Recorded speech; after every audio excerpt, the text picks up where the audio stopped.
Hello everyone, welcome to success with Rai academy. 29 मई 2023 के दैनिक जागरण के राष्ट्रीय संस्करण को आज के इस वीडियो में हम डिस्कस करेंगे। तो चलिए वीडियो को स्टार्ट करते हैं। और सबसे पहली हेडिंग यहाँ पर है कि लोकतंत्र को मिला नया मंदिर। आपको पता होगा कि नए संसद भवन का कल उद्घाटन हो गया। प्रधानमंत्री नरेंद्र मोदी द्वारा इसका उद्घाटन किया गया, जिसमें सभी विपक्षी दलों ने इसका बायकॉट भी किया था। और इस न्यूज़ में देखते हैं कि प्रधानमंत्री नरेंद्र मोदी ने नए संसद भवन को देश के इतिहास का अमिट पल बताते हुए कहा कि यह आत्मनिर्भर और विकसित भारत के संकल्पों के सूर्योदय का साझी बनेगा। नूतन और पुरातन के सह अस्तित्व का आदर्श यह नया संसद भवन भारत के विकास के लिए विश्व के विकास का भी आह्वान करेगा। 140 करोड़ भारतवासियों की आकांक्षाओं और सपनों का प्रतिबिंब नया संसद भवन हमारे लोकतंत्र का मंदिर है, जो योजना को यथार्थ से, नीति को निर्माण से, इच्छा शक्ति को क्रिया शक्ति से, संकल्प को सिद्धि से जोड़ने वाली अहम कड़ी साबित होगा। विधि विधानों से पूजा और सर्वधर्म प्रार्थना सभा के साथ नए संसद भवन के लोकार्पण के बाद औपचारिक उद्घाटन समारोह के लिए नए लोकसभा कक्ष में पहुंचे प्रधानमंत्री मोदी का तालियों की गड़गड़ाहट और मोदी मोदी के नारे से जोरदार स्वागत किया गया।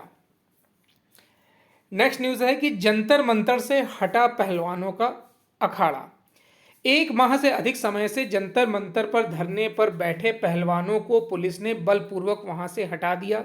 रविवार को कानून हाथ में लेने पर 109 पहलवानों व उनके समर्थकों को हिरासत में लेकर विभिन्न थानों में रखा गया। देर शाम सभी महिला पहलवानों व पूरी दिल्ली से हिरासत में लिए गए 800 समर्थकों को छोड़ दिया गया। हिदायत दी गई कि वे दोबारा जंतर मंतर पर धरना नहीं देंगे। पहलवानों के समर्थन में जेएनयू के गेट के बाहर प्रदर्शन कर रहे छात्रों व अन्य 61 लोगों को पुलिस ने हिरासत में लिया, उन्हें बाद में छोड़ दिया गया। देर रात पुलिस ने घटना के संबंध में प्रदर्शन आयोजकों सहित अन्य के खिलाफ आईपीसी की धारा 147, 149, 186, 188, 332 और 353 के तहत मामला दर्ज किया है। धरने पर बैठे पहलवान ऐलान कर रहे थे कि नए संसद भवन के उद्घाटन के मौके पर वे वहां महिला खाप पंचायत करेंगे। शनिवार को खेल मंत्रालय के एक अधिकारी ने जंतर मंतर पर पहुंचकर धरना खत्म करने व उद्घाटन समारोह में बाधा न डालने का अनुरोध किया, लेकिन पहलवान मानने को तैयार नहीं हुए। विशेष आयुक्त दीपेंद्र पाठक का कहना है कि काफी समझाने के बावजूद सुबह करीब 11:30 बजे प्रदर्शनकारी जंतर मंतर से नए संसद भवन की तरफ जाने का प्रयास करने लगे, तब उन्हें हिरासत में लेना पड़ा। पहलवानों व उनके समर्थकों को हटाने के तुरंत बाद पुलिस ने उनके टेंट उखाड़े, गद्दे, कारपेट ये सब हटा दिया गया वहां से। नेक्स्ट न्यूज है कि ऐतिहासिक पल का साक्षी न बनना विपक्ष की बड़ी चूक है। देखिए, रविवार को दोपहर बाद अगर कोई नए संसद भवन के पास से गुजरा हो तो लोगों को परिवार के साथ मुख्य गेट के पास खड़े होकर फोटो खिंचाए देखा होगा। यह उनके लिए यादगार पल था। उन्हें कोई फर्क नहीं पड़ता कि पूरे मुद्दे के पीछे विवाद क्यों है। वह शायद इसे साझा भी नहीं करना चाहते हों, लेकिन यह सवाल अहम है कि ऐतिहासिक क्षण से दूर रहकर विपक्ष ने आखिर क्या पाया। डर तो यह है कि विपक्ष ने एक अहम मौका खो दिया है। इतिहास में उनका नाम हमेशा के लिए आयोजन का बहिष्कार करने वालों में शामिल हो गया है। उसकी ओर से तर्क भले ही राष्ट्रपति से उद्घाटन कराने का रखा जा रहा हो, लेकिन जिस तरह से मुद्दे पर 2-2.5 साल से राजनीति गरमाई है, उससे संदेश यही जाता है कि विरोध संसद भवन का है और यह मुख्य रूप से प्रधानमंत्री नरेंद्र मोदी के विरोध पर टिका है। भविष्य में पूछा जाएगा कि व्यक्ति विरोध में संसद भवन का बहिष्कार क्या समझदारीपूर्ण था। राजग की ओर से संसद भवन की तुलना ताबूत से करना तो विवेकहीनता ही मानी जाएगी। चलिए नेक्स्ट न्यूज पर आते हैं।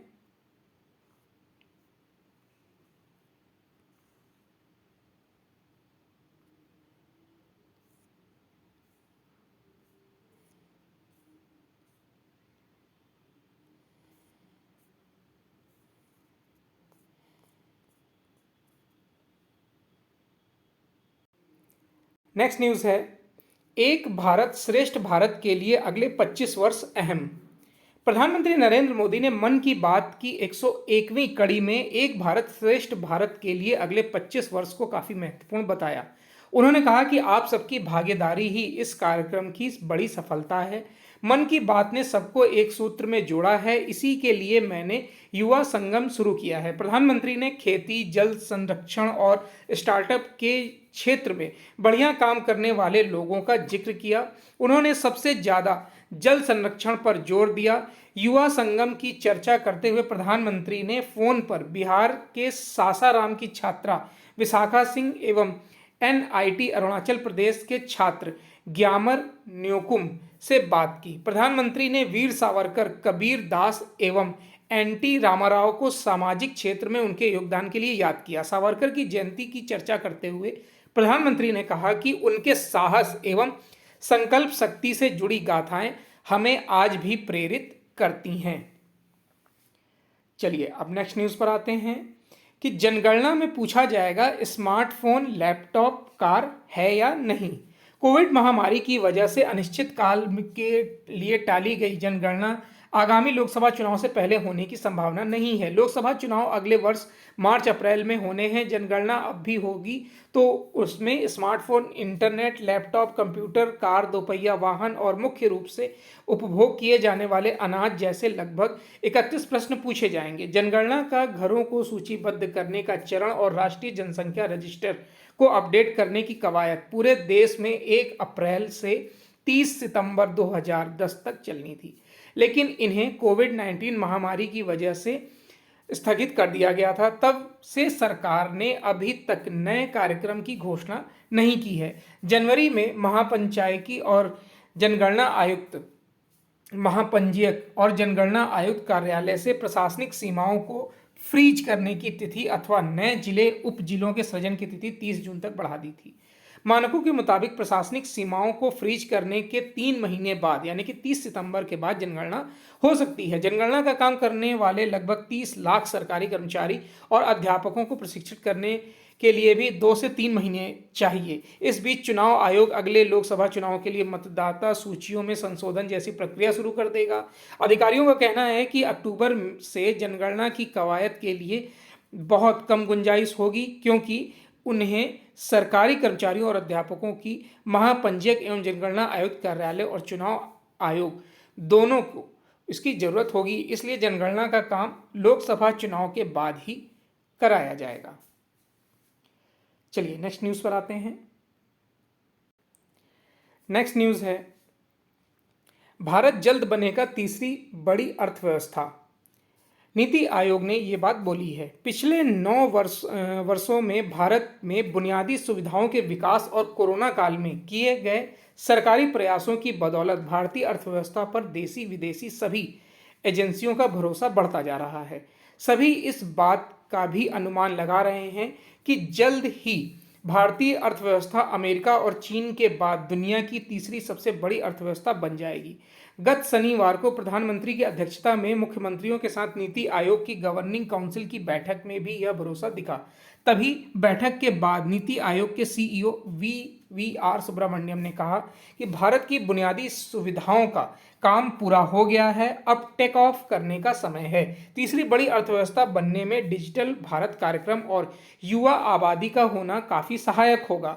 3 दिन पहले आरबीआई के गवर्नर डॉक्टर शक्तिकांत दास ने भी कहा था कि वित्त वर्ष 2022-23 की विकास दर 7% को पार कर जाए तो इसमें कोई आश्चर्य की बात नहीं होनी चाहिए। भारतीय एजेंसियों के साथ विदेशी एजेंसियां भी भारत को लेकर ऐसा ही अनुमान लगा रही हैं, जबकि दुनिया के विकसित देश अर्थव्यवस्था को पटरी पर लाने के लिए संघर्ष कर रहे हैं। पिछले सप्ताह जर्मनी में मंदी आई थी, उसको भी कारण माना जा रहा है। ब्लूमबर्ग की रिपोर्ट की बात माने तो दुनिया के सभी विकसित देश समेत चीन में भी मंदी की आशंका है, लेकिन भारत इससे अछूता नहीं रहेगा। 2026-27 तक प्रतिदिन 1 अरब यूपीआई लेन देन होंगे। प्राइस वाटर हाउस कूपर्स की एक रिपोर्ट में अनुमान लगाया गया है कि 2026-27 तक प्रतिदिन 1 अरब यूपीआई लेन देन होंगे और कुल डिजिटल भुगतान में इसका हिस्सा बढ़कर 90% हो जाएगा। PwC यानी कि प्राइस वाटर हाउस कूपर्स की the Indian payments handbook 2022-27 report के अनुसार डिजिटल भुगतान में क्रांति लाने वाले यूनिफाइड पेमेंट इंटरफेस यानी यूपीआई की वित्तीय वर्ष 2022-23 में खुदरा खंड के लेन देन में हिस्सेदारी 75% रही है। रिपोर्ट में कहा गया है कि अगले 5 साल में खुदरा डिजिटल भुगतान में कुल लेन देन राशि का 90% यूपीआई के जरिए होगा। रिपोर्ट में कहा गया है कि मात्रा के लिहाज से भारतीय डिजिटल भुगतान बाजार सालाना 50% की दर से बढ़ रहा है। वित्त वर्ष 2022-23 के 103 अरब लेन देन से 2026-27 में इसके 411 अरब लेन देन पर पहुंचने की उम्मीद है। रिपोर्ट के अनुसार अनुमान लगाया गया है कि यूपीआई के माध्यम से वित्त वर्ष 2026-27 तक हर दिन 1 अरब लेन देन होंगे। पीएसयू को टैक्सी सेवा उपलब्ध कराएगी उबर। ऐप आधारित कैब सेवाएं उपलब्ध कराने वाली कंपनी उबर ने सरकारी खरीद portal government e market plus के साथ भागीदारी की है। इसके तहत अब जल्द ही मंत्रालयों, सरकारी विभागों, एजेंसियों और सार्वजनिक क्षेत्र की इकाइयों के कर्मचारी आधिकारिक उद्देश्य के लिए उबर से टैक्सी बुक करा सकेंगे। एक अधिकारी ने बताया कि यह एक तरह से कॉर्पोरेट सेवा की ही तरह होगी।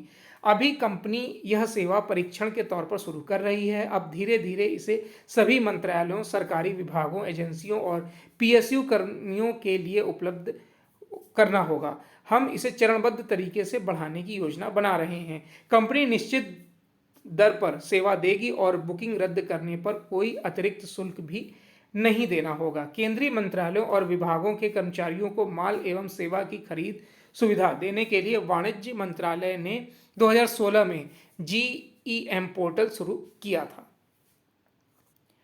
नेक्स्ट न्यूज है, अमेरिका को कर्ज संकट से मिली राहत, बाइडेन और मैकार्थी ऋण सीमा बढ़ाने पर हुए सहमत। अमेरिकी राष्ट्रपति जो बाइडेन और हाउस स्पीकर केविन मैकार्थी देश की ऋण सीमा को बढ़ाने पर सैद्धांतिक रूप से सहमत हो गए हैं। यह 2 वर्षों के लिए बढ़ाया गया है। वर्तमान में यह सीमा 31.4 ट्रिलियन डॉलर है। दोनों संघीय खर्चे को सीमित करने व अमेरिका को संभावित आर्थिक संकट से बचाने के लिए समझौते पर तैयार हो गए हैं। हालांकि इससे दोनों ओर के लोगों के नाराज होने पर का जोखिम है। अगर यह सहमति नहीं बन पाती तो अमेरिका में आर्थिक मंदी के साथ ही विश्व अर्थव्यवस्था पर भी प्रभाव पड़ सकता था। साथ ही यह बेरोजगारी को भी बढ़ाने का कार्य करती। 5 जून से पहले कांग्रेस में इसे मंजूरी दिलाने के लिए दोनों दलों का समर्थन जरूरी था। बाइडेन ने समझौते को अच्छा समाचार बताया।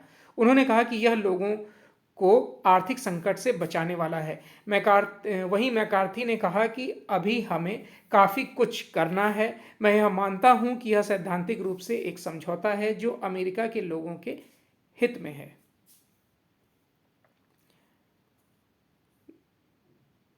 नेक्स्ट न्यूज़ पर आते हैं।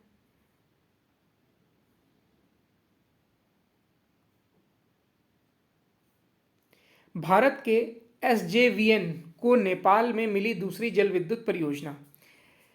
नेपाल ने रविवार को भारत के सतलुज जल विद्युत निगम लिमिटेड को देश में दूसरी जल विद्युत परियोजना विकसित करने की अनुमति देने का फैसला किया है। वर्तमान में एसजेवीएन पूर्वी नेपाल में अरुण नदी पर स्थित एक run of river 900 megawatt Arun 3 जल विद्युत परियोजना विकसित कर रहा है जो 2024 में पूरी होने वाली है। प्रधानमंत्री पुष्प कमल दहल प्रचंड की अध्यक्षता में निवेश बोर्ड नेपाल की एक बैठक में पूर्वी नेपाल में से 669 megawatt lower Arun hydro power विकसित करने के लिए भारत के एसजेवीएन के साथ हस्ताक्षर किए हैं।